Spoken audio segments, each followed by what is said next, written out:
वडोदरा में पोस्टर को लेकर कांग्रेस बीजेपी में जंग छिड़ गई है। मामला इस कदर गर्मा गया है कि पुलिस को कांग्रेस उम्मीदवार मधुसूदन मिस्त्री को हिरासत में लेना पड़ा।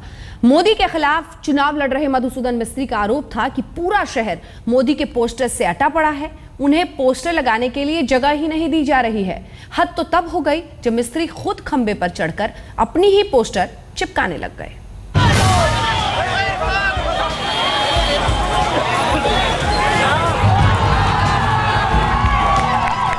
जब मोदी के गढ़ में मोदी के पोस्टर को बदलने की हिमाकत होगी तो हंगामा ऐसा ही होना था।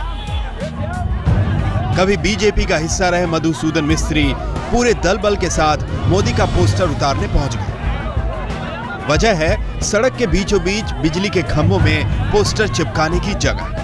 बीजेपी ने पहले ही सारे पोल्स पर कब्जा कर लिया है, जबकि कांग्रेस को इसमें पोस्टर चिपकाने की जगह नहीं मिली है। नतीजा, कांग्रेस ने कल ही धमकी दी थी कि अगर 24 घंटे में कांग्रेस को इन खंभों में पोस्टर चिपकाने की जगह नहीं मिली तो वो ये पोस्टर फाड़ देंगे। इसी वजह से मधुसूदन मिस्त्री चढ़ गए खंभे पर।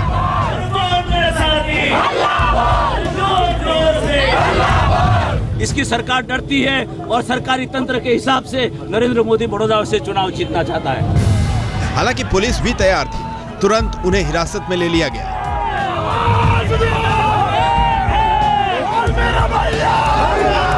लेकिन यह काम इतना आसान नहीं था। हर तरफ कांग्रेस कार्यकर्ता अड़ गए। कोई सड़क पर लेट गया, कोई गाड़ी पर चढ़ गया। जैसे मधुसूदन मिस्त्री को लादकर गाड़ी के अंदर बिठाया गया। जब मुकाबला मोदी जैसे दिग्गज के खिलाफ है तो जाहिर है मधुसूदन मिस्त्री मोदी पर हमला करने का कोई मुद्दा नहीं छोड़ेंगे और पोस्टर युद्ध छेड़कर उन्होंने इस जंग में अपने तेवर दिखा दिए। आज तक ब्यूरो। तो चलिए, हिंदुस्तान में इस चुनाव में ये नजारा भी हमें देखना था, वही नजारा आज दिखा। मधुसूदन मिस्त्री सीढ़ी लगाकर पोस्टर चिपकाने चढ़ गए, पहुंच गए और फिर उन्हें हिरासत में भी लिया गया। मधुसूदन मिस्त्री दरअसल कांग्रेस के वरिष्ठ नेता हैं, वडोदरा में कांग्रेस उम्मीदवार हैं, चुनौती दे रहे हैं नरेंद्र मोदी को। और चुनौती देनी है तो चमकना होगा तो पोस्टर्स लगने चाहिए। इसीलिए बेताब होकर खुद पोस्टर चिपकाने पहुंच गए। हिरासत में है फिलहाल।